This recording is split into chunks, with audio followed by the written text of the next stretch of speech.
Scene రాసుకున్నప్పుడు ఆ సీన్కి సంబంధించిన పే బ్యాక్ సీన్ అనేది ఎంత బలంగా ఉంటే ఆ సీన్ అంత పండుతుంది అనమాట. Lakshmi movie V Vinayak direction and ఈ మూవీ అయితే నయనతార గారి ఫస్ట్ మూవీ తెలుగులో. ఒక కమర్షియల్ సినిమాకి కావాల్సిన కంప్లీట్ ప్యాకేజ్ ఉంటుంది అనమాట. ఆ సాంగ్స్ అయితే ఏముంది, ఇంకా యాక్షన్ పార్ట్, ఫ్లాష్ బ్యాక్ లో కోల్కతా పార్ట్. సీన్ రాసుకున్నప్పుడు ఆ సీన్ కి సంబంధించిన పే బ్యాక్ సీన్ అనేది ఎంత బలంగా ఉంటే ఆ సీన్ అంత పండుతుంది అనమాట. దానికి అలాంటి ఒక సీన్ ఏదంటే ఎల్బి శ్రీరామ్ గారితో పడుతుంది అనమాట. బేసిక్గా ఫస్ట్ హాఫ్లో ఎల్బి శ్రీరామ్ గారికి కష్టం వస్తుంది, అతని బిడ్డని చదివించాలి. అబ్బాయిని చదివించడానికి అతని దగ్గర అంత స్తోమత లేదు, డబ్బులు లేకుండా గుమ్మును కూర్చోంటాడు.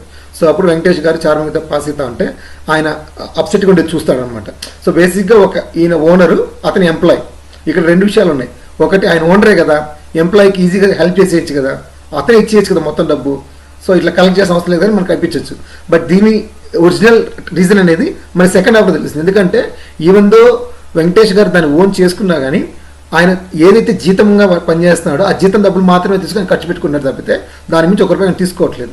సో ఎప్పుడైతే ఎల్బి శ్రీరామ్ గారికి ఇక్కడ కష్టాల్లో ఉన్నది తెలుస్తుందో అప్పుడు సాయం ఒక సాయం అనేది 10 మంది చేతి కలిపితే అది ఒక చిన్న విషయం అని చెప్పడానికి ఎస్టాబ్లిష్ సీన్ అనమాట.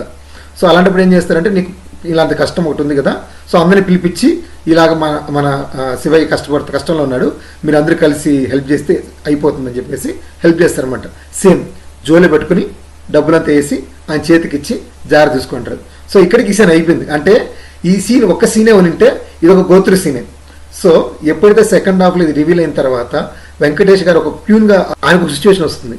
సో బేసిక్గా ఆయన ఎలాగైనా తప్పు చేసి బయట పంపించాలని చెప్పేసి శైలజ సింధే గారు పనాకం పడితే 10 లక్షలు డబ్బులు కావాలి. సో ఈ 10 లక్షలు కావాలి అన్నప్పుడు ఆ సీన్ నార్మల్గా అయిపోతే కూడా మనకంత వెయిట్ అనిపింది అనమాట. సో వి వినాయక్ గారు ఏం చేస్తారంటే ఈ సీన్లో వాళ్ళ తమ్ముళ్ళు, అంటే అన్ని రోజులు ప్రేమగా ప్రాణంగా చూసుకున్న తమ్ముళ్ళు లోపల ఉంటే ప్యాకెట్ ఆడుతూ ఉంటే వాళ్ళ దగ్గరికి కలుగుతారు. తమ్ముడు, పోలీసులు వచ్చారా, 10 లక్షలు నేను తిన్నా అన్నారు, నేను ఎందుకు తింటారా అంటే, వస్తే మాకు ఓనర్ తెలియకుండా ఎత్తుకుంటే దొంగతనం అంటారు, అది నువ్వు చేసావని చెప్పి శర్వానంద్ అంటారు అనమాట. సో అంటే వీళ్ళ కోసం ఇంత చేశారు ఒక క్యారెక్టర్, ఇంతకన్నా దిగజారి చూస్తున్నారు ఇతన్ని అని ఎస్టాబ్లిష్ చేసే సీన్ అనమాట. వన్స్ అక్కడి నుంచి చార్మి గారు బయట తీసుకొచ్చిన తర్వాత ఈయన చేసిన సాయానికి ఏదైతే కృతజ్ఞత అంటారు చూస్తే అలాంటిది ఒక ప్రతి సాయం అక్కడ దొరుకుతుంది అనమాట. అంటే ఆయనకు ఎప్పుడైతే శివయ్య కోసం కష్టపడాడో అలాంటి అదే శివయ్య అదే జోలో పట్టుకుని అందరి డబ్బులు కలెక్ట్ చేసుకుని ఆ శివాయిషి చేతికిచ్చి 10 లక్షలు ఉంటాయి చూసుకో, ఇంకా తక్కువ అయితే మా జీతం నుంచి కట్ చేసుకో, అంతేగాని మా లక్ష్మి గారిని ఏమనేదానికి లేదని చెప్పేసి ఇస్తారన్నమాట. అంటే ఒక సాయం యొక్క సీన్ చెప్పడానికి ఒక సీన్ రాసుకుని ఆ పే బ్యాక్ సీన్ కూడా ఇమ్మీడియట్గా పెట్టి తనకి రిటర్న్ రాయడం అనేది మాత్రం పీక్ రైటింగ్ ఈ సినిమాలో అయితే చాలా బాగా అయితే ఈ సీన్ వర్కౌట్ అయిందనమాట. ఒక సీన్ ఎంత కాడికి అణిగి ఉన్నప్పుడు ఆ సీన్ తాలూకి ఎలివేషన్ అంత హైగా రాసుకున్నప్పుడు ఆడియన్స్ తాలూకి ఒక మనకు తెలియని చిరునవ్వు కానీ ఇది కదా నాకు కావాల్సిన ఒక ఫుల్ఫిల్నెస్ వస్తుంది అనమాట.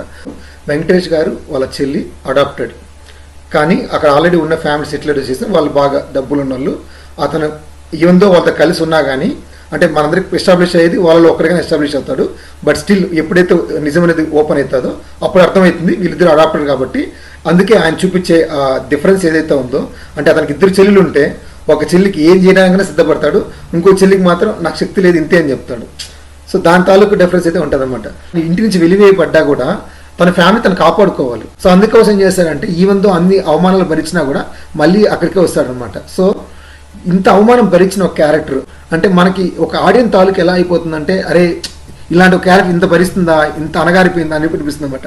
సో దీనికి హై సీన్ ఏమి ఇస్తారంటే తను ఇంకొక చెల్లి, అంటే తన ప్రాణంగా పెంచుకున్న చెల్లి, లైక్ తన ఓన్ చెల్లి అయితే తనతో పాటు బయట వచ్చేసింది ఆల్రెడీ, బట్ తను ఇంకొక చెల్లి అయితే ఉంది. చూసుకున్నప్పుడు తనతో ఎస్టాబ్లిషన్ సీన్ ఎలాగంటే, నిన్న ఆ రోజు డబ్బులు లేదన్నాడు కదా, నేను ఇలా చూస్తారు కదా, ఈరోజు చూద్దురా వాడి జీతం ఎలా ఉందని చెప్పి పిలుచుకొస్తారనమాట. వచ్చిన తర్వాత అందరూ భోజనం చేస్తూ ఉంటే దాని తాలూకు అన్నం వడ్డిస్తూ ఉంటే అది కింద పడే కాడికి శైలజ సింధే గారు అతను చొక్కా పట్టింటారు, వెంకటేష్ గారు చొక్కా పట్టుకుని తరిమేస్తారనమాట. అక్కడ ఎవరు పట్టించుకోరు, వాళ్ళ తమ్ముడు కానీ వాళ్ళ చెల్లి కానీ అసలు ఏం పట్టినట్టుంటారనమాట. అంటే బేసిక్గా అక్కడ వాళ్ళకన్నా కూడా చూసే ఆడియన్స్కి కోపం వస్తుంది.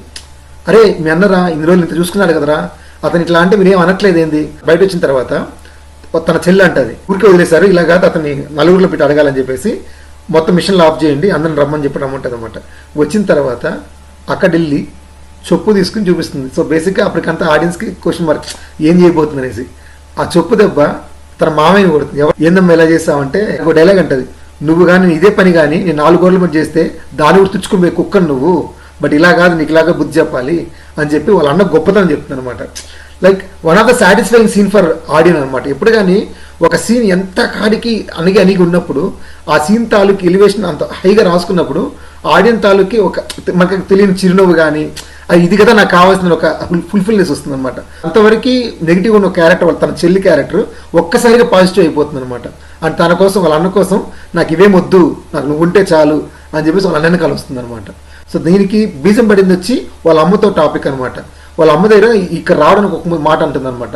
ఏమమ్మా మీ తన కొడుక్కి అన్నయ్యకి ఇలాగా వెళ్ళిపోవచ్చు కదా, ఎందుకు ఇలాగ పట్టుకుని ఎలా ఆడుతున్నాడు అంటే, అతనికి తెలిసింది రెండమ్మా, బాధలు పంచుకోవడం, బంధాలను పెంచుకోవడం, మీలాగా తెంచుకోవడం అతనికి రాదమ్మా అని చెప్తుంది అనమాట.